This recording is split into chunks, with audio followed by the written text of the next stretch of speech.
can I... You want to introduce me? Yeah, but can I not introduce your second name? You can. I... No problem. I will introduce myself. Ah, that's great. Then I will just tell a context of why you're here, and then you will tell everything about you. Sveicieni, So welcome. I am very glad that so many have returned. And this also indicates the quality of the conference, and so many are watching us online as well. There is also a link online, those who need a certificate of attendance. If something is not working, I will myself take care of all the certificates. This is our inspirational. Arī praktiskā daļa, jo kā arī ir šis te mūsu nosaukums atbalstīt ceļā, tas ir tas, kā mēs virzījāmies no tādas runāšanas uz darīšanu. Un vienam tas ir ļoti, ļoti vientuļi kaut ko darīt. Un es esmu ļoti laimīga un privileģēta, ka Latvijā mums ir divi brīnišķīgi viesi, kas ir atbalstījuši arī Latvijas autisma apvienību ceļā, un viens no tiem ir Tomas. Es Tomasam lūdzu atļauju neizrunāt viņa vārdu. Viņš pats iepazīstinās ar sevi. Jā, un es esmu no Tomasa ļoti daudz mācījusies tieši to, ka arī speciālo vajadzību joma, tas nav... Mēs esam nabadzīņi, palīdziet, cik tas ir grūti, mēs ciešam, bet ka arī uz šo speciālo vajadzību jomu ir iespējams paskatīties kā uz mācīšanās iespējām, kā uz attīstīšanas iespējām un iespējām arī sevi bagātināt. Un es citreiz saku, es dzirdu balsis galvā, bez Braudovs aizgāja, viņš neko par to nevar tagad komentēt. Jā, bet es zinu, ka citreiz ir ļoti grūti tam noticēt. Un daudzi saka, jā, ko tu tur runā no skatuves, un es patiesi atceros, kad es biju tajā posmā, ka man šie te iedvesmojošās rindas nepalīdzēja. Bet tas stāsts ir par to, ka labā ziņa ir, ka mēs pasaulē visi esam katrs savā posmā. Kādā brīdī kāds ir augšup, un kādā brīdī kāds ir gatavs stiprināt, un kādā brīdī kāds ir kritienā. Un tad, ja mēs esam līdzsvarā, tad mēs tos, kas ir kristienā, mēs varam arī uztvert. Un līdz ar to mums kā autisma apvienībai tiešām ir ļoti, ļoti svarīgs, lai mīļie vecāki jums izdodas speciālisti, lai jums izdodas un sociālajiem darbiniekiem. Mēs meklējam sociālo darbinieku atbalstīt ceļā. Līdz ar to, ja kāds no sakarīgajiem sociālajiem darbiniekiem meklē darbu, sūtiet man ēpastus. Es jau jūtu auditorijā savu. Tāpēc es esmu ļoti priecīga redzēt šeit Tomasu, arī Žužannu. Un Tomas, floor is yours.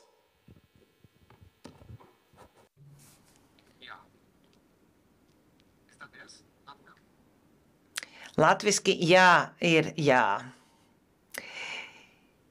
Labi.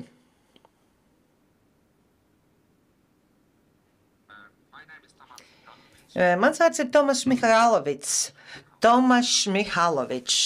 Un es esmu prezidents un līdz dibinātājs Jim fondam no Polijas. Un mūsu misija ir radīt labāku pasauli tiem cilvēkiem, kuriem ir problēmas ar autismu un citas neiroloģiskās problēmas. Tātad man jārunā par to, kāda ir recepte, lai izveidotu veiksmīgu labdarības iestādi. Īstenībā tas ir neiespējami dot jums recepti. Pašā sākumā jau to pasaku, tā kā varat ārāk maz neklausīties, ja domājat, ka nākšu klajā recepti. Bet kā tas viss sākās? Tas esmu es pirms 20 gadiem mājās, savā pirmajā dzīvoklītī, kas nebija nemaz lielāks kā viena viesnīcas istaba. Man bija 26 gadi, es gan izskatījos jaunāks. Es biju beidzis tieši menedžmenta universitāti un biju sācis strādāt vienā lielākajā Polijas laikrakstā ekonomisko ziņu redakcijā. Un tajā laikā viens draugs, kuru es zināju, uzrunāja mani mēs parunājām, un šis draugs vai viņi strādāja dažādās labdarības iestādēs, un viņiem nepatika, kā šīs labdarības iestādes darbojās. Un es prasīju viņiem, kāpēc tad jūs neveidojat paši savējo? Viņi teica, es nezinu, kā to darīt, bet es teicu, nu, es gan zinu, vai es nezinu, bet darīsim. Tā kā uz šī dīvāna mēs izveidojām labdarības fonda tā kā ideju, un latviski, es nezinu, vai ir Ancīts un Grietiņa. Tā ir Hans Kristiāna Andersena pasaka par Ancītu un Grietiņu. Šodien gan daudzas lietas no šīs pasakas ir nepieņemamas, bet pirmie burti no pasakas poļu valodā ir Ancīts un Grietiņa, un no tā nāk nosaukums. Mēs diagnosticējam vairāk kā 1000 diagnozes gadā, mēdīs kampaņa sasniedz miljonus, ir arī liels finansējums. Pie mums strādā labdarības organizācijā 150 cilvēku, apmēram 100 ir tieši ārstniecības personāls un 50 ir sabiedriskās attiecības, grāmatveži un tā tālāk. Tāpat arī mums ir 100 brīvprātīgo un atbalstītāju. Šī bilde ir no šī gada konferences, arī Žužana bija mūsu viese, kā arī brīvprātīgie, starp citu, jūs esat laipni gaidīt nākamgad mūsu džim konferencē. Es gribēju parādīt dažas no mūsu kampaņām, jo, kā jau redzējāt, mēs diagnosticējam, organizējam kampaņas un arī citas aktivitātes. Un Paulīnas teiktais ir, es strādāju un man ir diagnosticēta neirodiversitāte.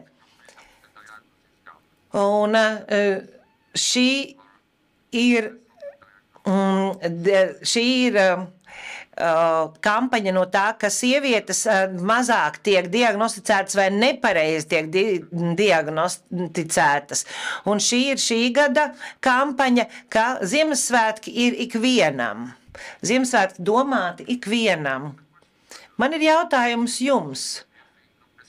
Kura no šīm bildēm tika vai kampaņām tika radīta ar mākslīgā intelekta palīdzību?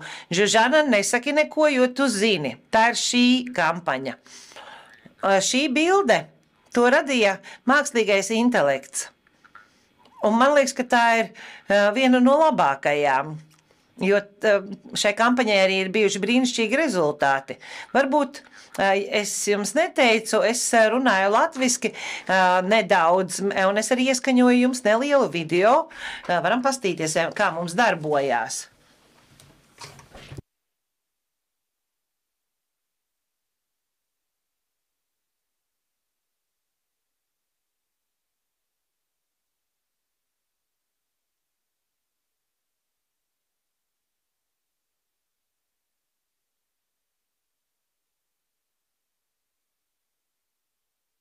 Varbūt jūs zinat, tas nebija es, kas runāja. Tas bija mākslīgais intelekts, mans avatārs no Hagen, jeb HeyGen aplikācijas. Un tu vari runāt jau kādā valodā, un viņu pārveidos uz citu valodu. Un ko tad, lai veidotu veiksmīgu labdarību, tam ir no svara, kādā valodā tu runā. Es stāstīšu par brīvu esošiem mākslīgā intelekta rīkiem, proti bildēm, ko var izmantot, un arī video un citam. Tas ir tas, ko es gribu, lai jūs atceraties. Visas tās 3 kampaņas, ko rādīju, 2 veidoja profesionāli fotogrāfi, veidojot visu, un tas maksāja tūkstošiem. Savukārt pēdējā bilde, kur puika ēda kartupeļus, tā bija radīta pilnīgi par brīvu. Tā kā īstenībā mākslīgais intelekts mainīs pilnīgi visu mūsu nākotni, bet tā ir arī ļoti laba iespēja tieši labdarībām. Jo galvenokārt tas ir par brīvu, vai arī daļa no aplikācijām ir par brīvu. Es uzdevu jautājumu ChatGPT, kā veidot veiksmīgu labdarību. Un pirmais uzdevums bija definēt savu misiju. Otrais paprasiet cilvēkiem, ko viņiem vajag. Vai tai kopienai, ko tu gribi atbalstīt ar savu labdarību. Un tad izveido darba un finansējumu piesaistes plānu. Es piekrītu tam, ko teica ChatGPT, atceraties to misiju. Un es domāju, ka visi, kas veido labdarības, ka tos vada kaut kāda misija. Bet ļoti bieži mēs aizmirstam uzdot jautājumu cilvēkiem, ko viņi grib. Jo mums šķiet, ka mēs visu zinām labāk, bet visbiežāk tas nav. Un ļoti bieži, vai visbiežāk, netiek arī izveidots ne darba, ne finansējuma piesaistes plāns. Un par to es arī gribu vairāk runāt. Šis ir šī gada Ziemassvētku kampaņas reklāma. Ko mēs darījām? Mēs izveidojām tādu manuālu, jeb rokas grāmatu, kā organizēt visiekļaujošu Ziemassvētku vakaru. Tas bija tā kā rokas grāmata, ko tu dari, ko nedari, ko vajag, ko nevajag. Cilvēki, kuri uzklikšķinājuši šo kampaņu internetā, viņiem tika teikts, var arī lejuplādēt šo manuālu, vai arī dot mums savu telefonu numuru. Un mēs piezvanījām pa šo telefonu numuru, un mēs viņiem uzdevām jautājumu, vai viņi gribētu šai kampaņai dot savu ziedojumu katru mēnesi. Un apmēram 10% teica piekrita. Dažiem liekas, ka 10% jau nav daudz no visiem apzvanītajiem, bet tā kā mums ir 200 numuri un 200 zvani, tad nevajag pat nevienu piesaistīt, lai 200 zvanus veiktu. Un iedomājieties, ir 20 ziedotāju, kas ziedo kaut kādā noteiktā periodā 200 eiro, 1000 gadā. Ja jums ir 2000 numuru un 2000 zvanu, un iedomājieties, tur šī summa dubultojas, trubultojas un 10-kāršojas, to jūs vēl joprojām varat apzvanīt paši ar saviem darbiniekiem. Ja jums ir 20,000 telefonu numuru, tas ir īstenībā tas cipars, cik mums pagājušajā gadā tika atsūtīti. Tad jums ir jāzvana 20,000 cilvēkiem, bet tad jums ir nepieciešama aģentūra, kas palīdzētu. Un tad jums ir apmēram 2000 donoru, jeb ziedotāju, kuri saziedo milzīgas summas. Es gribēju parādīt šo progresu. Cilvēkus baida, labdarību vadītājus baida, ka viņi nevarēs to darīt, ka mums nav tāda nauda, lai mēs iegūtu 2000 telefonu numurus. Pēc tam viņiem liekas, ka mums tagad būs jāzvana 20,000 cilvēkiem, tas jau dārgi maksās, bet tas, ko viņi nezina vai nesaprot vai negrib saprast, ir, ka var sākt ar 200 telefonu numuriem un tos apzvanīt paši.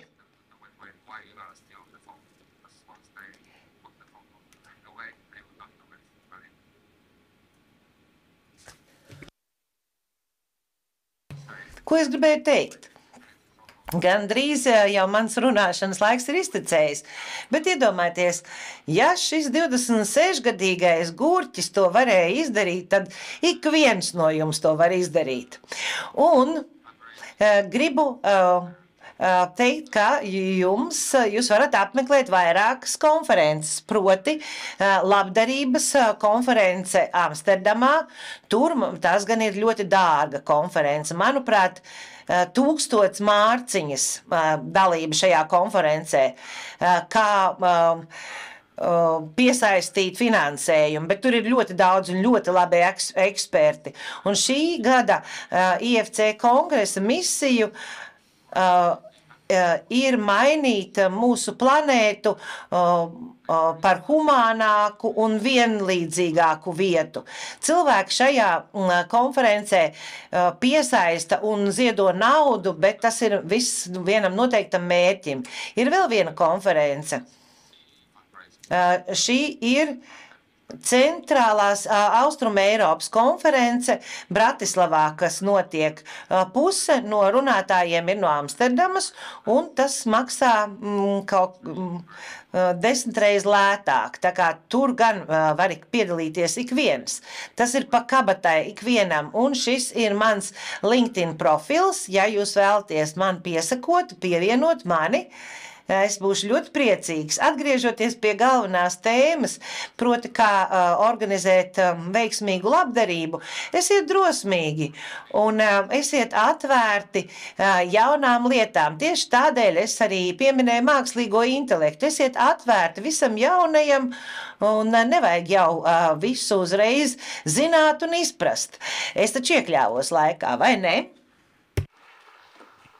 That's for you. You have any questions? Can you imagine?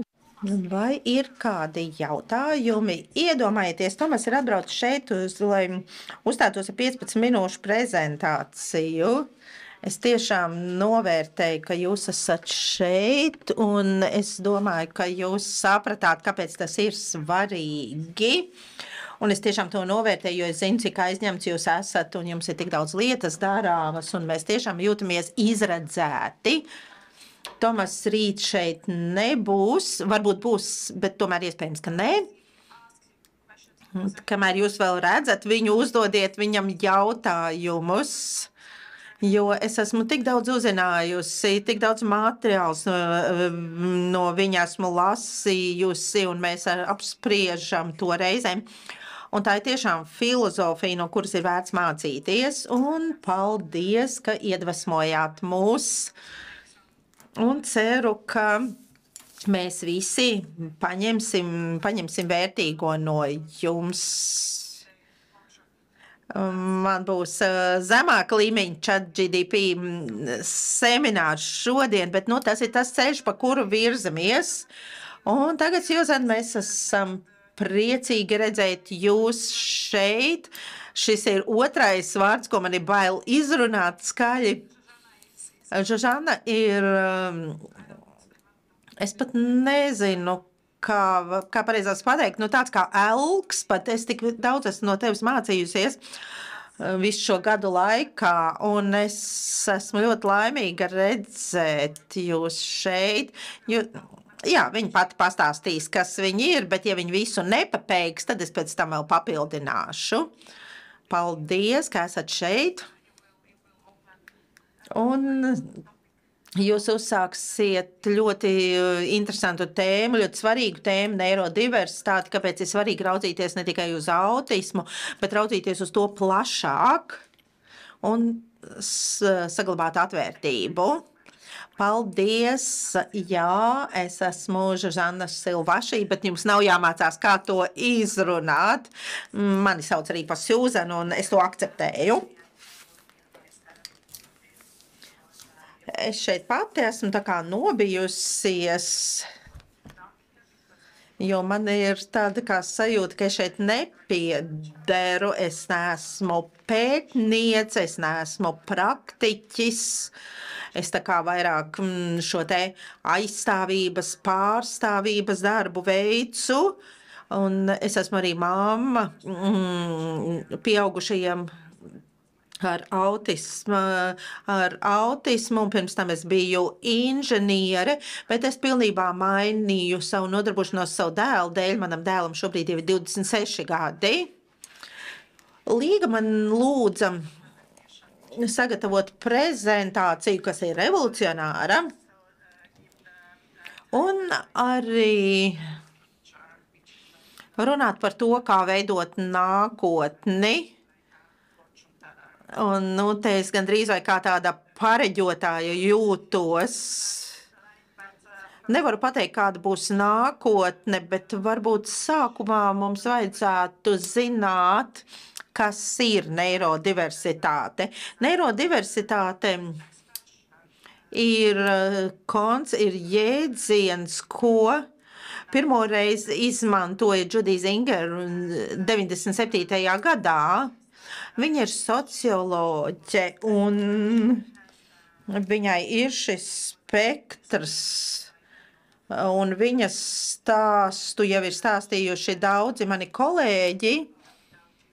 Viņai bija bērns ar autismu, un diagnostikas laikā viņa saprata, ka arī viņai ir šī autiskā spektra autiskais spektrs, un kad viņa sāka to pārdomāt, viņa saprata, ka daudziem viņas ģimenē šis spektrs ir bijis, arī viņas mātei, un es esmu tiešām ļoti lepna. Viņa arī ir ungāriete, tāpat kā es. Viņa ir dzimusi Ungārijā. Bet 56. gadā viņi aizbrauca zaudētās revolūcijas dēļ no Ungārijas. Viņa izveidoja šo jēdzienu neirodiversitāte, jo viņa vēlējās aprakstīt, raksturot pozitīvo pusi, kas raksturīga ne tikai cilvēkiem ar autismu, bet arī ar uzmanības deficīta sindromu, disleksiju, disgrāfiju, diskalkuliju.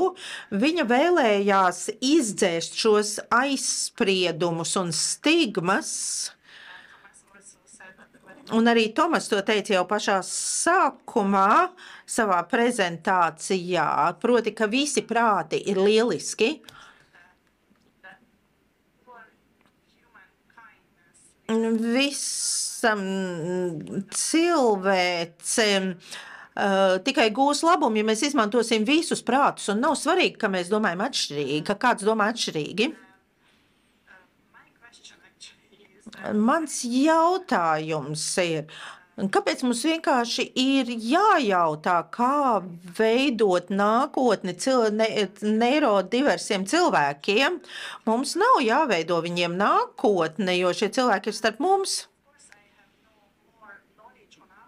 Protams, man nav plašāku zināšanu par autismu. Es mēģināšu atbildēt uz manu uzdoto jautājumu, koncentrējoties uz autismu. Bet šo piemēru var izmantot ar jebkuru citu neirodiversitātes izpausmi. Ja saucam to par autismu seju, tad šī seja vienmēr mainās, arī vārds mainās. Bieži mēs to saucam par Aspergera sindromu vai netipisko autismu vai cita veida traucējumiem. Un tagad beidzot mums ir klasifikācijas sistēma gan Eiropā, gan Amerikā. Mēs izmantojam autiskā spektra traucējumi kā terminu, bet ilgus gadus tika izmantot dažādi nosaukumi. Un arī definīcija un diagnozes kritēriji un cilvēku ar autismu skaitļi visu laiku ir mainījušies. Kā var veidot kaut kādas aptaujas, kā var veidot kaut kādus pakalpojumus, ja jūs neziniet, kam šie pakalpojumi ir paredzēti, vai tikai cilvēkiem, kam ir autisms vai citi garīgi rakstura traucējumi, vai varbūt tikai vīriešiem, jo ilgu laiku mēs uzskatījām, ka autisms ir vairāk raksturīgs vīriešiem un daudz mazāks sievietēm. kā var veidot pakalpojumu, ja nav šādas informācijas. Un autisma vēsture aizsākās ar šo puisi. Tas ir Donalds Grejs Triplers, kas ir pirmais, kam ir diagnosticēts autisms 1943. gadā. Un šajā saitē ir atrodams viņa dzīves stāsts. Es to šeit pieminēju, jo es domāju, ka mēs varam kaut ko arī mācīties no viņa dzīves. Un tāpēc man ir jautājums, kā jūs domājat, viņš ir dzīvs vēl? Viņš tika diagnosticēts 43. gadā. Kā jūs domājat, vai viņš vēl ir dzīvs? Minējums, jā, nē. Un patiesībā abas atbildes ir pareizas, jo es tā kā pareģotāja, jo viņš nomira tikai šovasar, kas ir tiešām tāds kā wow. Jo ir cita veida saslimšanas vai traucējumi, piemēram, aklums, kurlums. Un šīs slimības ir bijušas mums tūkstošiem gadu. Un tagad ir nomiris pirmais cilvēks šovasar ar šo diagnozi. Tātad, protams, ka viss vēl mainās un mums joprojām ir jāmācās par šo diagnozi. Un, ja jūs atradīsiet laiku, izlasīsiet šo rakstu, kas ir ļoti, ļoti interesants, jūs uzzināsiet, ka viņam šie traucējumi bija diezgan spēcīgi izteikti, un dzīves beigās viņš bija daļēji patstāvīgs, dzīvoja nelielā pilsētā Savienotajās valstīs, Mississippi apgabalā, nelielā kopienā. Viņš dzīvoja kopā ar saviem brāļiem māsām, viņš ceļoja, viņš pabeidza vidusskolu. Patiesībā viņam dzīvē veicās diezgan labi, un kā gan tas ir iespējams? Tas bija iespējams, jo viņa vecāki teica, ka mēs nevēlamies viņu ievietot kaut kādā institūcijā, iestādē. Mēs gribam, lai viņš būtu mūsu ģimenē. Un ģimene viņu atbalstīja. Un vecāki gribēja, lai viņam ir normāla dzīve. Un šajā rakstā ir rakstīts arī par to, ka visi pilsētiņi apvienojās. Viņi atbalstīja. Viņa klases biedri viņu atbalstīja, un tikai tā viņš varēja integrēties.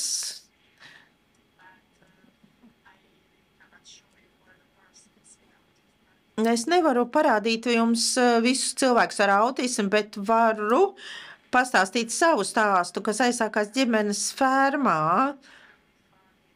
Maniem vecvecākiem bija bijuši šī lauku saimniecība ar daudziem dzīvniekiem, kas nozīmē arī daudz darāmā darba, un tas nozīmē, ka katram ģimenes loceklim jau no maza vecuma bija kaut kāds darbiņš darāms. Bet visi šie uzdevumi tika pielāgoti atbilstoši attiecīgās personas prasmēm. Mums bija arī milzīgs sociālais tīkls, viss ciemats mūs pazina. Mums bija ļoti stingrs dienas grafiks. Tātad to varētu teikt, kā nosaukt pa individualizētiem uzdevumiem, prognozējumību, iekļaušanu, zemus sensoros, stimulēšanu. Tātad tas viss, kas piemērots cilvēkam ar autismu, bet tas notika 70. un 80. gados, un mēs nebijām dzirdējuši Ungārijā vārdu autisms, un tāpēc mēs nenosaucām šo lietu vārdā. Un pirmais cilvēks, ko es satiku, un tagad ar savām zināšanām es jau varu teikt, ka viņai bija autiskais spektrs, tā bija manas labākās draudzenes māsa, un arī viņa bija iekļauta šajā kopienā. Mēs dzīvojām mazā pilsētiņā, viņa pavadīja laiku kopā ar mums, viņai ļoti patika strādāt dārzā. Viņa vienmēr palīdzēja manam vecam tēvam, mans vecais tēvs viņu ļoti mīlēja. Jo pretēji citiem bērniem, kas negribēja strādāt dārzā, viņa to gribēja. Viņa pārāk daudz nerunāja, viņa smaidīja. Bet kaut kā mēs to vienkārši uztvērām pa pašsaprotamu. Un, ja raugāmies uz to no neirodiversitātes skatījuma, tā ir neirodiversitāte. Proti, uz Zemes ir dažādi cilvēki, un viņi vienkārši var dzīvot kopā. Un, ja runājam par iekļaušanu, tagad es arī zinu, ka mana māma, kas bija matemātikas skolotāja, radīja iekļaujošu vidi savās stundās, savās klasēs. Viņa vienmēr kaut nedaudz pamainīja mācību programmu, jo viņa teica, ka es nevaru tā kā pārmest par bortu nevienu no saviem skolēniem. Man viņi ir jāiekļaujas šajās savās stundās, un tas notika Ungārijā 80. gados. Un es esmu diezgan droši, ka viņi nekad nebija dzirdējusi par terminu iekļaušanu, viņi nebija dzirdējusi par vārdu autisms.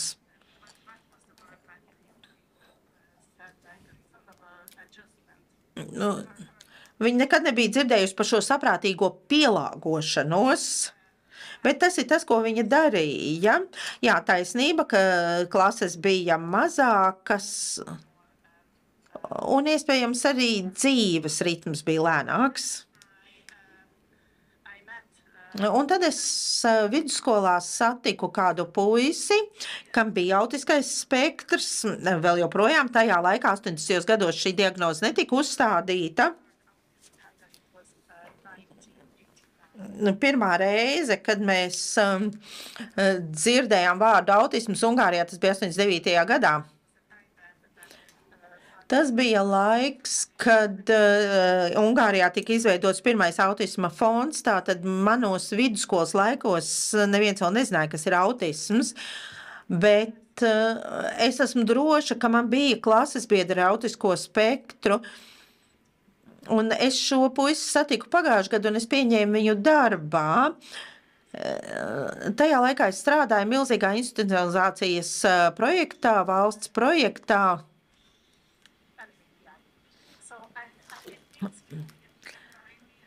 Tas nozīmē, ka mēs pārveidojām veco sociālo pakalpojumu, mājokļu pakalpojumu.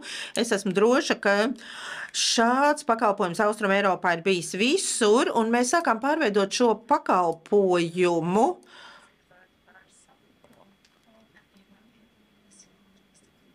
Un tātad cilvēki dzīvoja šajā milzīgajā iestādē, un viņi vienkārši izdzīvoja. Viņi saņēma ēdienu, ūdeni. Viņi tika apģērbti, bet tur nebija nekāda individuālā atbalsta, nekāda individuālā attīstības plāna, nekāda speciālo uzdevumu. Viņi vienkārši mēģināja izdzīvot šajā milzīgajā iestādē.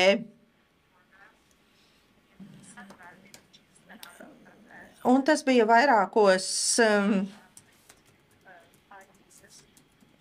un šim projektam bija vajadzīgi 5 gadi. Mēs to pabeidzām tikai šī gada sākumā, un es šeit nolīgu daudzus speciālistus, pirmkārt jau, lai novērtētu un noskaidrotu, kādas ir šo 200 cilvēku individuālās vajadzības. Šie 200 cilvēki ar smagām invaliditātēm, un tāpat arī, lai noskaidrotu, kādi būtu labākie apstākļi viņiem nākotnē, kā tos izveidot, kādas ir viņu vajadzības un kādas ir viņu prasmes, ko viņi var izdarīt. Protams, man bija vajadzīgi daudz speciālistu, lai šo darbu paveiktu. Un tad es kādu dienu satiku šo puisi no savas vidusskolas, un viņš bija pieteicies darbā kā speciālais skolotājs, speciālais pedagogs. Un viņš izmantoja alternatīvo komunikāciju sistēmu, lai sazinātos ar smagi slimiem pieaugušajiem. Un viņš bija vienkārši lielisks. Viņš bija lēns, tiešām koncentrējās uz detaļām. Un viņam bija arī personiskā pieredze, sava personiskā pieredze, kā cilvēks jūtas tad, ja viņu nesaprot. Tātad viņš bija lielisks un viņš ļoti palīdzēja pabeigt šo projektu. Un tas ir kā es uzzināju, ka jā, viņam ir šī autisma diagnoze, un viņam ir arī citi traucējumi, kā piemēram depresija, bet viņš ir lielisks speciālais skolotājs. Un es neesmu droša, vai tagad Ungārijā viņš mācītos un varētu pabeigt vidusskolu, jo pastāv dažādi šķēršļi, ko Saimons pieminēja un Ričards jau pieminēja. Tagad vidusskolās cilvēkiem, kam ir kaut kādas grūtības, kas atšķiras, šie cilvēki tiek atstumti ļoti ātri, un viņiem parasti neizdodas pabeigt vidusskolu. Kā izveidot autismam draudzīgu vai neirodiversitātei draudzīgu vidi? Tagad mums ir ļoti daudz zināšanu par autismu. Mums ir visi pareizie formulējumi.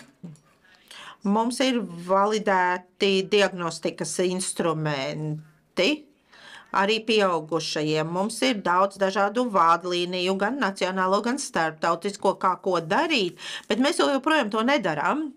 Mēs neīstenojam to. Un daudzās valstīs ir stratēģijas, kā cilvēkus ar invaliditāti, cilvēkus ar neirodiversitāti iekļaut sabiedrībā, skolās, darba vietās, bet mēs joprojām to nedarām. Kāpēc? Ja atgriežamies pie autisma iemesla, autisma cēloņa, un mēs visi to esam mācījušies, kas strādājam šajā jomā, mēs visi zinām, ka ir divi galvenie cēloņi. Viens ir ģenētiskais, otrs ir vides faktors. Bet kas tieši tas ir? Kas vidē rada autismu vai uzmanības deficīta sindromu, vai tas ir gaisa piesārņojums? Vai tā ir neveselīgā pārtika, ko mēs ēdam? Vai tas ir tāpēc, ka vecākiem tagad bērni dzimst lielākā vecumā? Vecāki ir vecāki, vai varbūt tāpēc, ka bērni pārāk daudz laika pavada pie dažādām ierīcēm, dažādiem gadžetiem, bet iemesls.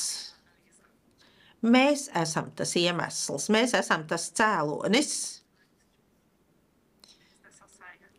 Cēlonis ir sabiedrība. Jo mūsdienu sabiedrība ir pilnībā atšķirīga.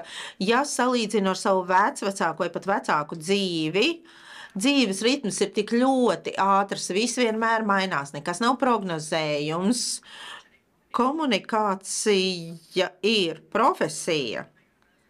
Mēs universitātē tagad mācāmies, kā komunicēt, kā sazināties, tas vairs nenotiek dabiski. Un ir ļoti lielas klases skolās. Mēs izmantojām atvērtos birojus. Nekas no tā nav draudzīgs autismam, nekas no tā nepalīdz cilvēkiem ar uzmanības deficītu vai jebkādiem citiem traucējumiem. Un sabiedrība, kurā mēs ikdienā dzīvojam, šiem cilvēkiem ir ļoti grūti uzturēties šajā sabiedrībā.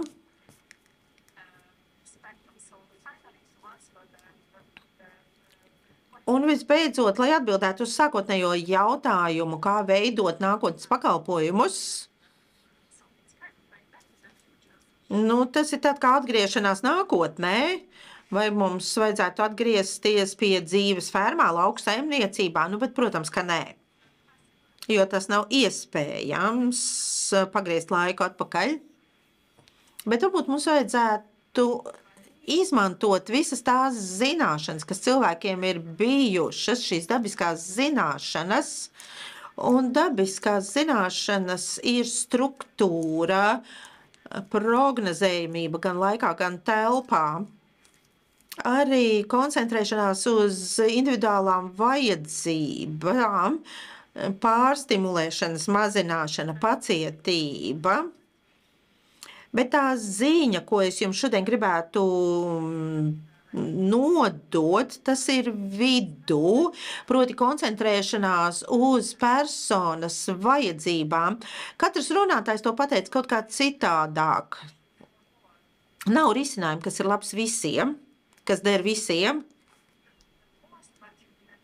Lielākais, ko jūs varat izdarīt, ja jūs koncentrējaties uz cilvēku, ar kuru jūs strādājat, nav svarīgi vai bērndārzā, vai skolā, vai darba vidē, vienkārši koncentrējieties uz cilvēkiem, un tas mums nevienmēr izdodas. Un otra ziņa – samaziniet tempu, esiet lēnāki. Jā, tas varbūt izklausās traki. Ungārijā es vadu daudzas apmācības vecākiem. Es strādāju ar vecākiem, kuru bērni ir tikko kā diagnosticēti. Un viņi man vienmēr jautā, kas ir tas galvenais, kas ir tā atslēga, ko man darīt? Šīs apmācības ilgs 2 dienas, protams, mēs runājam par vizuālo atbalstu, par strukturēšanu. Bet kas ir tas maģiskais risinājums, brīnumainais risinājums, kas tiešām mainīs dzīvi? Un tas, ko es saku, palēniniet komunikāciju. Un es domāju, tas ir tāds kā brīnuma līdzeklis. Jums to vajadzētu pamēģināt. Un tas ļoti palīdzēs.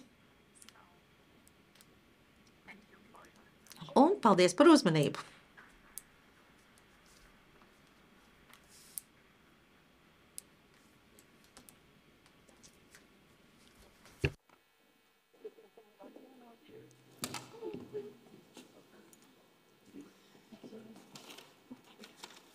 Do you mind if I introduce you? Yeah. You. Me? Yes. Oh, me? Yes. Okay.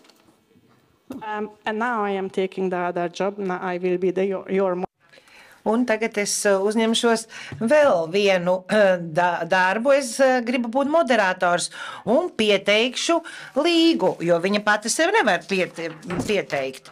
Mēs satikāmies pirmo reizi pirms 10 gadiem. Mēs vēl joprojām strādājam Autism Europe asociācijā, kas ir Eiropas asociācija, cenšas pārstāvēt un cenšoties pārstāvēt visus 6 miljonus cilvēku ar autismu Eiropā. Un tas ir tas, kur mēs satikāmies, un es ārkārtīgi vienmēr abrīnoju Līgas enerģiju, un tāpat es abrīnoju viņas brīnišķīgos darbspējas un radošumu. Tā kā es ārkārtīgi priecājos, ka varu būt ar viņu pazīstama, un dodu tagad viņai vārdu. Just take everything. Jauki, vai ne?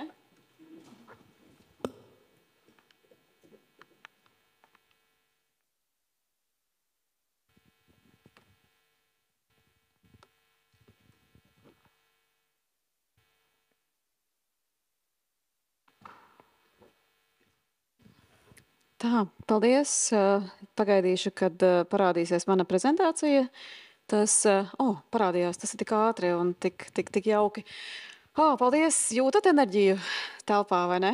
Cik šis ir brīnišķīgi, cik šis ir nozīmīgi. Un es ceru, ka arī tieši saistē jūs jūtat to pašu. Un tie, kas teiksies ātrāk prom, es vēlējos pateikt, ka mēs ļoti, ļoti priecāsimies ar jums satikties rītā. Un arī tie, kas nav pierakstījušies klātienē, pierakstaties lūdzu klātienē, jo tāpēc, ka mēs translēsim tikai vienu no sesijām, ja, un ļoti daudz lietas notiks šeit uz vietas. Mums būs ideju darbnīcas, ideju tirgus, tāda maza izstāde, kur jūs varēsiet iepazīties ar dažādiem pakalpojumu sniedzējiem, apmainīties ar idejām. Kafijas pauze būs visu dienas garumā, lai jūs varētu apsēsties uz divāniem un izrunāt. Būs arī mūsu brīnišķīgie vieslektori, kurus mēs jau ieteiksim arī piedalīties atsevišķās darbnīcās. Un droši nāciet ar vienu noteikumu, ka jūs esat veseli. Jā, tā kā saudzējiet sevi. Būs arī citas konferences, un tiešām tā viena diena nav tā vērta, lai ciestu jūs un ciestu arī visi pārējie. Un pirms es sākšu prezentāciju par savām šo te par mākslīgo intelektu, es ļoti ātri gribētu jums izstāstīt, ko mēs darām vai ko mēs darīsim vēl citu, jo mums vajadzēs arī jūsu palīdzību nedaudz. Un mums patreiz notiek viens brīnišķīgs Erasmus projekts Independence Way, kur ir arī Diāna. Es nezinu, vai Diāna tagad ir zālē, bet mēs rītā pastāstīsim nedaudz vairāk par to, kur mums ir notikušas fantastiskas aktivitātes ar jauniešiem un kur mēs meklējam veidus un risinājumus tiešām, kā mēs varētu pielāgot Latvijas šo te vidi arī faktiski, lai nodrošinātu viņiem drošu un kvalitatīvu nākotni. Un šajā projektā ir daudz interesanti tādi jaunumi un daudz interesantas lietas, sākot ar, mēs apskatām alternatīvo komunikāciju un arī dažādus risinājumus, un pati brīnišķīgākā aktivitāte, par ko Diāna arī rītā padalīsies, bija šī Common Living Lab, kur kopā jaunieši no neirotipiskie jaunieši un jaunieši ar autismu darīja kopā dažādas aktivitātes, dažādas projektus, un viņi ēda, paši plānoja pusdienas, vakariņas un aktivitātes un brīnišķīgi pavadīja laiku. Mums ir sācies jauns projekts, un paldies arī Margarita. Mēs jau esam, kur es Margarita kaut kur redzēju, tagad es vairs neredzu. Jā, mēs arī Margarita palūdzām, un arī citi no jums ir aizpildījuši anketa. Mums būs brīnišķīgs projekts šogad ar Itālijas komandu tieši par alternatīvo komunikāciju ārā aktivitātēm, un tas burtiski tikko kā sācies, un es ceru, ka jūs arī palīdzēsiet un piedalīsieties. Un tur mēs aicināsim palīgā ļoti daudz lietas, jo tāpēc, ka tas būs tiešām projekts, kur mēs mācīsimies kopā alternatīvo komunikāciju. Tad mums ir viens ļoti interesants projekts, kur arī mums pieaugušie ar autismu piedalījās šajā gadā, man jau tie gadi jūk, un es ļoti priecājos, ka Autisma apvienībā aizvien vairāk iesaistās tieši pieaugušie, un mums ļoti vajag arī šo iesaisti. Un paldies arī visiem tiem, kuri dalījās labās prakses piemēros un arī dalīsies. Paldies arī vecākiem. Mēs arī turpināsim apzināt un pateikties tām iestādēm un organizācijām, kas tiešām dara daudz labas lietas.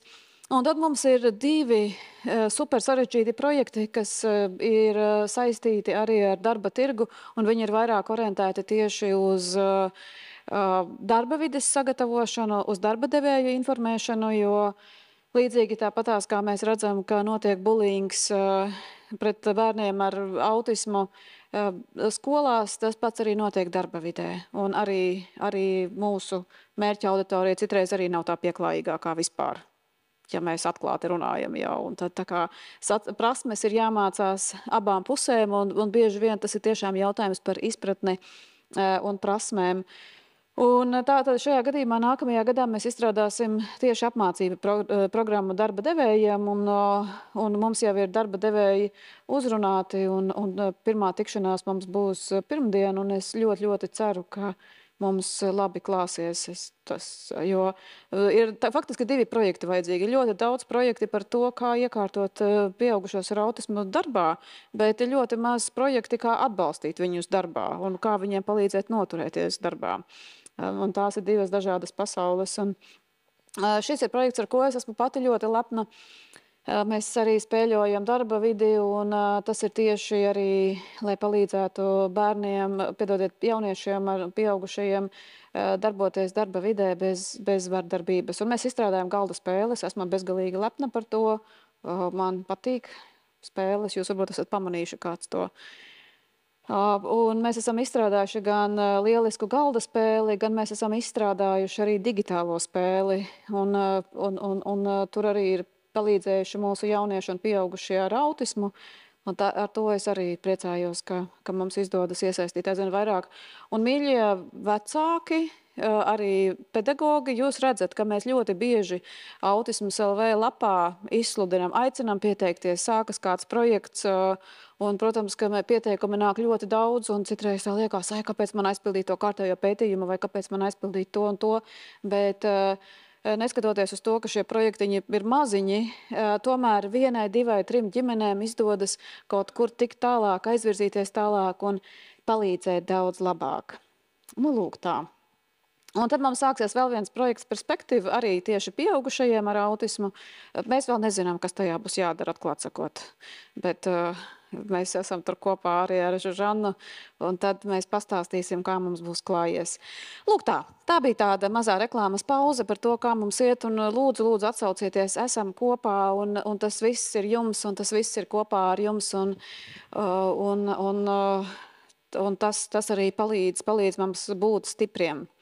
Lūk, un tagad būs rotaļu daļa. Tagad paspēlēsimies nedaudz. Man nav daudz laika, tikai 10 minūtes, bet tas būs stipri par maz. Bet vismaz mēs arī nedaudz sāksim to spēlēšanos. Un tātad es jau uzdevu šo jautājumu. Mēs šodien paspēlēsimies ar ChatGPT. Un kas no jums ir lietojis? Es tagad pacelšu rokas. Nav, ir diezgan daudz tagad, jā, labi. Tad pēc tam es paprasīšu, cik no jums arī vēlēsies. Tad vēlēsies lietot, bet es tik un tā arī pastāstīšu. Tātad, ko mēs darījām, kā es minēju, mums tas ir pārsteigums. Es pagaidīšu, kad parādīsies vairāk informācijas jums uz ekrāna. Tā kā viss šeit strādā, tas ir tikai laika jautājums.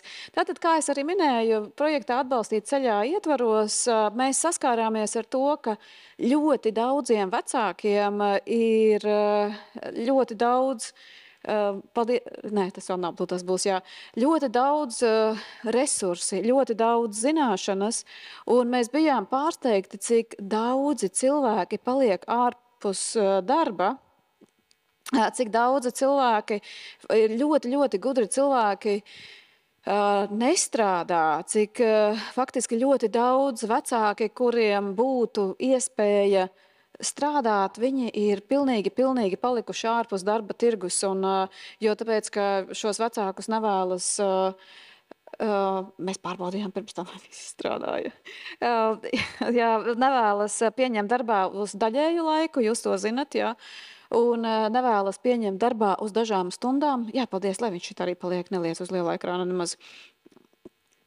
Jā, tagad mēs strādāsim ar šo.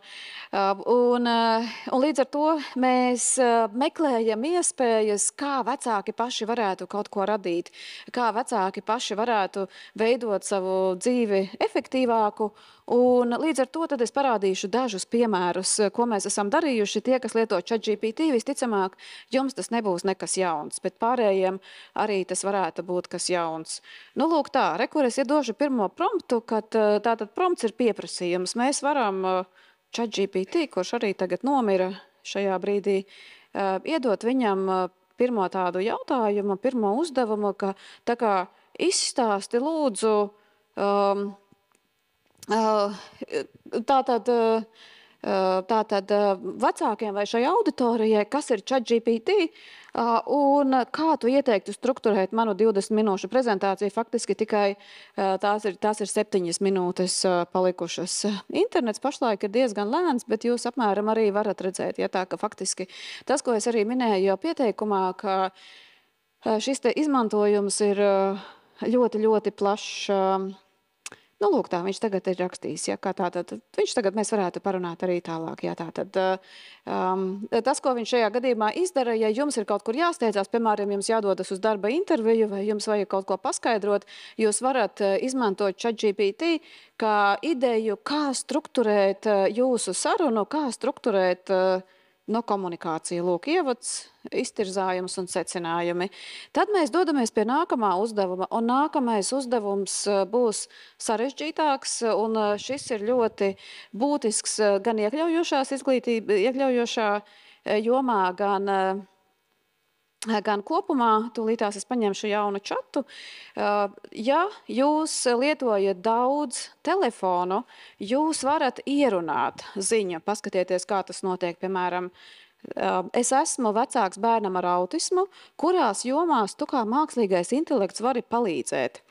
Un tad es nospiežu pogu, un tad es aizsūtu šo te uz ChatGPT, jo ChatGPT jūs varat uzinstalēt kā aplikāciju. Jūs tak lietojat aplikāciju arī, vai ne? Paceļat roku, kas lieto. Mazāk rokas, jā, tā kā izmantojiet. Nu, lūk, tā, tagad es spiedīšu F5, un šajā brīdī, kur parādījās jauns čats, jūs redzēsiet, ka būs dažas gramatikas kļūdas, bet ja jūs zinātu, cik tas izlabot šīs te gramatikas kļūdas ir daudz vienkāršāk, tīpaši, ja jums ir gari teikumi, nekā rakstīt visu no jauna. Un šajā brīdī, tad, kad es atveru vaļā šeit telefonā, viņš jau visu ļoti ātri, ļoti skaisti ir izrakstījis, ka tā tad mācīšanās, sociālās prasmes, emocionālais atbalsts, radošās aktivitātes, resursi, atbildes uz jautājumiem. Un tajā brīdī, tā, ka jums ir darba pilnas rokas un jums nav laika kaut kam kaut ko rakstīt, šis ir brīnišķīgs veids, kā vienkārši pateikt viņam kaut ko, viņš to saformulēs pieklājīgā veidā un pēc tam vienīgais, kas jums atliks, tikai izlabot gramatikas kļūdas, un atkal tas var ietaupīt ļoti, ļoti daudz laika, jo jūs zinat, ka labot kļūdas ir daudz vienkāršāk nekā rakstīt kaut ko no jauna. Redzat? Jums palīdz kaut ko? Devāt kaut kādu ideju? Lūk tā, viņš turpinās arī tagad sarakstīties, un lūk tā. Un, protams, viņš ļoti labi sāk, un atcerieties, ka katra bērna vajadzības ir unikālas. Ja? Domājiet ar savu galvu. Lūk tā, un tad tas, ko mēs esam darījuši, ko mēs darījām arī ar vecākiem, mēs mēģinājām izmodelēt šo vienu dienu vecāka dzīvē, un, piemēram, es nezinu, vai viņš sanāks ļoti labs šoreiz, jo citreiz viņam izdodas, citreiz viņam neizdodas. Piemēram, tipiska situācija, ja bērns visu nakti kliedz un dauza sienas, uzraksti atvainošanās vēstuli kaimiņiem. Es nezinu, vai viņam izdosies jauka atvainošanās vēstule, citreiz viņam izdodas, citreiz viņam neizdodas. Un, protams, ka jums jāiedod pietiekami daudz informācijas, bet tas, ko es arī vēlējos teikt, ka ņemot vērā, ka mūsu vecāki ir ļoti bieži vien piekusuši, izdeguši, pārguruši, mums bieži vien nav ideju, kā tādas labas, pieklājīgas vēstules var rakstīt, un citreiz viņam sanāk, vismaz celties idejas, impulsus, tā kā pārskatīt un pārbaudīt, tas varētu būt ļoti labi. Tikai atkal kritiskā domāšana, protams, ja? Un tālāk, tad nākamais ir, šo es tagad nerādīšu, tur būs daudz, bet arī ļoti daudz padomu. Piemēram, jūs varat jautāt, ka tātad viņš negrib celties, ja, kādas stratēģijas jūs ieteiktu, mēs tās arī pārbaudījām, šis tas bija labs, šis tas arī nebija tik labs. Brīnišķīgs resurss, ja, ka jūs varat pajautāt, piemēram, kādi pabalsti un sociālajie pakalpojumi viņam pienākas, un tad, faktiski tas, kas ir jau ļoti labi, ka viņš paliek aizvien labāks. Ja? Jūs varat pateikt, lai viņš pārbauda konkrētas mājas lapas, jūs varat pateikt, lai viņš izskata konkrētus resursus, vai, piemēram, jūs varat arī pateikt, ka es neko nesaprotu no šī dokumenta, kā tas arī gadās. Un, ka jūs nesaprotat.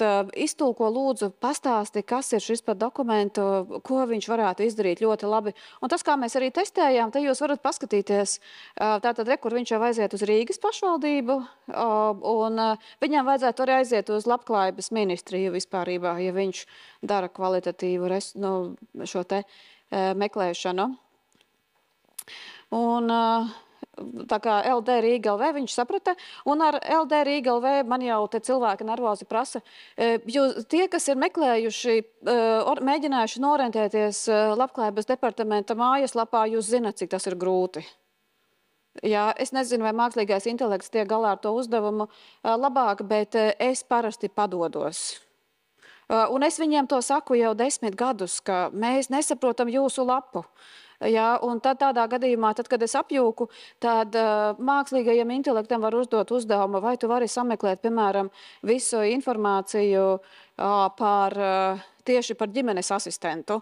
Un tādas mazas specifiskas lietas mākslīgais intelekts varētu izdarīt daudz labāk nekā es, jo es vienkārši padodos, es nevaru. Nu, lūk tā, un tad jūs varat pārskatīt, un jūs varat iet un varētu būt arī gadīties tā, ka jūs esat gudrāki par dažiem sociālajiem darbiniekiem, ar ko pašvaldībā jūs strādājiet. Lūk tā. Šis ir mans mīļākais uzdevums. Jūs sapratāt, kā tas strādā, es viņu apturēšu labi, jo tāpēc, ka es iedošu nākamo budžets. Jūs zināt, ka daudzas ģimenes, ļoti daudzas ģimenes, piedodiet, ļoti daudzas ģimenes dzīvo uz nabadzības sliekšņa Latvijā, jo, kā es arī minēju, mēs zaudējam darbu, un tad ir milzīgas izvēles, jo arī asistenti atsakās no mums, un šajā brīdī, kur jūs varat pateikt, olas, īpols, piens, vistas filē, ko var darīt, redzat? Un viņš pat uzraksta smuki, smaržīgā vistas filē un sīpola omlete. Lūk. Un tagad notiek dažādas lietas, un nākamais, ko mēs varam iedot, es nezinu, vai viņš šoreiz palīdzēs, bet mēs varam pamēģināt, tad mēs varam uzrakstīt nākamais, vai es ceptu nēdu. Un kas ir ļoti labi, ka, paskatīsimies, es nezinu, ko viņš atbildēs, bet kas ir ļoti labi, ka mākslīgajam intelektam nav besis. Tas nozīmē, ka viņš neteiks, izdomā, ko tu gribi, un tad vērsies. Un tas ir ļoti labi, ka tu viņam vari uzdot jautājumus atkal un atkal, un viņš paklausīgi darīs to, ko tu gribi. Ja uzraksties zupu negribu, atkal viņš domās, ja, un viņš nepaliks dusmīgs uz tevi, viņš turpinās tevi atbalstīt, viņš nepateiks, man nav noskaņojuma šodien tev, nu.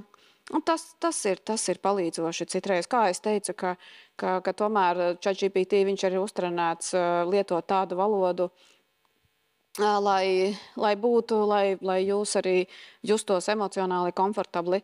Tad man ir noteikti jāpastāsta par to, ka jūs zināt, ka bērniem un ģimenēm ar autismu ir grūtības ar šo te vizuālo atbalsta veidošanu, un tur mums gāja pilnīgi briesmīgi. Man liekas, ka 2 nodarbības vecāku atbalstu grupās veltījām tieši vizuālu atbalsta materiālu veidošanai, un pamēģināsim šo te uzdevumu. Un ko jūs varat darīt? Jūs varat ģenerēt vizuālā atbalsta materiālus. Tās es atkal aizsūtīšu. Un tur viss, kas var nākt ārā, ja? Bet jūs sāksiet ar pirmajām vizuālajām bildēm, un jūs beigsiet tā kā Tomas ar grandiozām kampaņām un ģenerēsiet reklāmas plakātus. Jā, viņš taisa bildi, viņš saprata, ka ir jātaisa bilde. Un paskatīsimies, ko viņš izdos ārā, bet zinot, cik ļoti grūti piemeklēt bērniem ir attēlus, šis varētu būt viens no risinājumiem. Citreiz tas risinājums var sanākt, citreiz var nesanākt. Nu, manējiem tīņiem patiks šāda bilde. Jā, jūs varat uzrakstīt, piemēram, cartoon style. Paskatīsimies, ko viņš iedos tajā gadījumā. Es jau eju pāri laikam, bet varbūt, ka es tomēr drusku vēl pakavēšos. Bet man ir jāparāda vēl viena ļoti, ļoti būtiska funkcija. Es tagad spēlējos. Ja es pārēšu citur, tad viņš mainīs to stilu, bet drusku pagaidīsim. Un tas, ko jūs varat darīt, jūs varat dot arī bērniem pašiem mēģināt lūk. Un jūs varat uzrakstīt priecīgāku, un jūs redzēsiet, viņš pārzīmēs viņa priecīgāku, un viņš nedusmosies uz to, ka jūs no sākuma nedevāt precīzu darba uzdevumu. Un es parādīšu jums, kur, piemēram, es paprasīju vakardien, izveido attēlu, kur bērns haosā kārto mantas, vai nav brīnišķīgi? Un tad es pateicu, ka vajag lielāku haosu. Un tad es varu uzrakstīt vēl haosu, vēl. Tā kā tā. Un paskatīsimies, kas notiks. Tas gan ir vakardienas lūk. Un tā ir liela jautrība, un mēs atkal varam darīt kaut ko vai no kārtošana, vai spēlēšanos, vai komunikāciju, un tas arī ir, es pagaidīšu, jā, piedodiet, tas ir, es man ir visa skatuve, es jums nekas. Paskatīsimies, ko viņš izdos ārā. Un tas ir ļoti jautri, un kā jūs redzat, tas var būt gan kā palīdzošs, kā vizuālais materiāls, gan arī tas var būt lūk. Vai nav brīnišķīgi? Jā, un tagad mēs varam sākt mācīt kaut ko par kārtošanu. No kura gala mēs tagad sāksim? Tagad veidosim dienas plānu, kā sakārtot istabu, jā. Vai nav? Es ļoti priecājos, piedodiet. Jā. Lūk, bet man ir jāparāda jums vēl viena funkcija. Tātad, kas ir būtiska? Ir bērni, kas nepazīst emocijas. Ja? Ir bērni, kuriem ir ļoti grūti atpazīt sociālās situācijas. Un, piemēram, mēs varam darīt reversi, ka, piemēram, uzrakstīt šeit.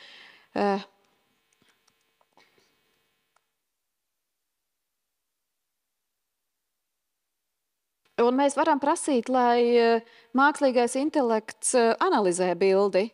Un šī te analīze ir ārkārtīgi svarīga. Paskatīsimies, redzat, jo tāpēc, ka tas, ko mēs esam sapratuši arī mūsu šīs te vecāku atbalsta grupās, ka vecāki teica, ka tīpaši bērniem ar autismu ir grūti atpazīst emocijas un izvēloties pareizās bildes, mākslīgais intelekts var iedot ļoti precīzu aprakstu, kāpēc tas cilvēks jūtas tieši tā un ne savādāk, vai kāpēc no mākslīgā intelekta prāta tas cilvēks ir nobijis, vai kāpēc nosalis, nobijies, vai kaut kas cits. Redzat, es nezinu, vai man vajag patulkot arī šajā brīdī, ja, ka tā kā faktiski, ka tam cilvēkam vaigi ir sarkani, iespējams tāpēc, ka tas ir no augstuma, ja viņam ir tā kā pleci sarāvušies un viņš pūš savās rokās, kas arī ir ļoti tipisks žests, lai sasildītos augstumā.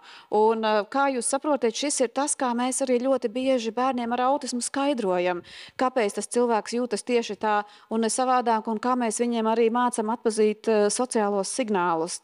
Pamēģiniet, padarbojieties un tas varētu atklāt arī ļoti, ļoti labas iespējas. Tad tālāk es caurskriešos daudz nestāstīšu, bet mākslīgais intelekts var būt absolūti brīnišķīgs atbalsts mācībās, jo, piemēram, jūs varat dot uzdevumus un šajā brīdī jūs varat pateikt šo promptu, to es pēc tam pastāstīšu. Piemēram, šeit ir uzrakstiet, kā paskaidrot pedagogam, ka bērnam ir vajadzīgs individuālais atbalsts. Un ja jūs iedosiet precīzāku bērna aprakstu, ne tā kā, kad nepārkāpjot arī konfidencialitātes datus, izskaidrojiet, mākslīgais intelekts var iedot brīnišķīgu struktūru, it īpaši, ja jūs rakstat angliski, un pēc tam pārtulkojat labā latviešu valodā. Pie latviešu valodas mums vēl ChatGPT ir jāraud. Brīnišķīgi atbalsts mācībās. Bērns nesaprot mācību struktūru. Jūs varat iedot, lai bērns risina uzdevumu pēc uzdevuma, ja ir kļūda, lai mākslīgais intelekts izskaidro, kas to kļūdu arī radīja. Bet, mīļie vecāki, pasēdiet aiz muguras. Tad, kad mēs vecāku atbalsta grupās mēģinājām šo uzdevumu, viņš nepareizi rēķināja iekavas. Es nezinu, kurš no jums bija. Man liekas, ka jūs bijāt toreiz, kad mēs matemātiku rēķinājām, bet kritiskā domāšana neviens nav atcēlis. Varbūt, ka pasaulē kaut kur citur iekavas rēķina savādāk, bet tam mēs neticam. Pasēdiet blakus, bet jebkurā gadījumā tas, ko mēs arī pārliecinājāmies, ka atbalsts tas var būt milzīgs, ir īpaši, kā es teicu, ChatGPT ir labs talants izskaidrot labi problēmas. Lūk tā. Un tad, protams, atbalsts komunikācijā jūs varat veidot dažādus komiksus, materiālus, soli pa solim darbības, izmēģināt arī to, ko Tomas minēja, dažādas rīkus mēs izmēģinājām ar ļoti dažādiem rezultātiem. Smieklīgākos rezultātus es neiekļāvu. Atceraties par zeķu vilkšanu kājās. Mēs mocījāmies 2 dienas pēc kārtas un nekas tur īsti labs nesanāca, bet ir gadījumi un ir situācijas, ka mēs atrodam tās formulas. Un, protams, emocionālais atbalsts, ja, ka tajā brīdī, ka jūs uzrakstat, kā neizdegt, viņš tiešām var iedot labus padomus. Es tagad nerakstīšu, mums arī daudz laika, tā es ierakstīšu, bet paskatīsimies, ko viņš pēc tam iedos ārā. Un, protams, tas, ko es arī teicu, ka tas ir tas, kā mēs redzam, un mēs arī nākamajā gadā turpināsim šo atbalstu. Mēs turpināsim mācīties, mēs turpināsim meklēt daudz dažādus veidus, kā vecāki varētu izstrādāt vizuāli atbalsta materiālus gan saviem bērniem, gan citiem bērniem. Mēs meklēsim veidus, kā tie vecāki, kas ir iestrēguši ar bērniem, varētu kaut vai tās 3-4 stundas, kas viņiem dienā ir brīvas, atrast veidus, kā viņi varētu pelnīt, kā viņi varētu veidot savus mazos uzņēmumus un no nodokļu patērētājiem, kas arī nav nekas slikti, starp citu, kļūt arī par nodokļu maksātājiem.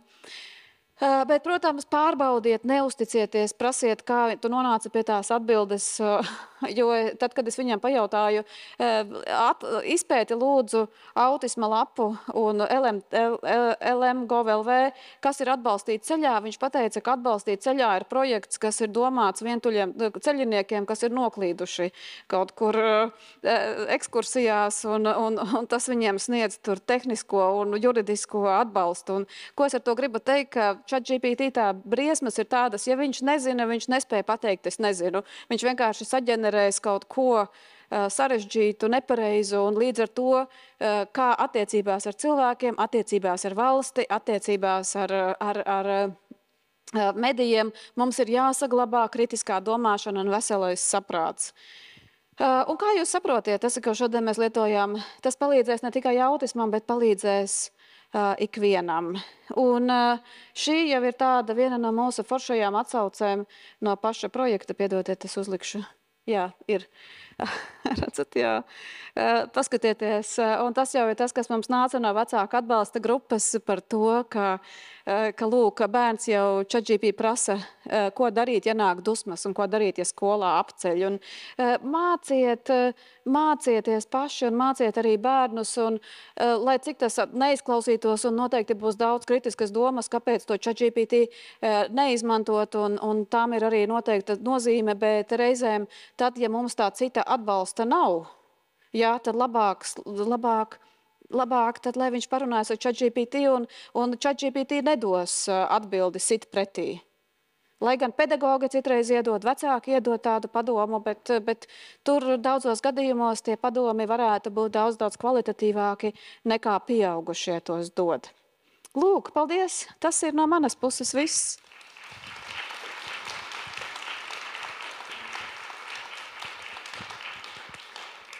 Un ar to mēs arī noslēdzam šodienas konferenci.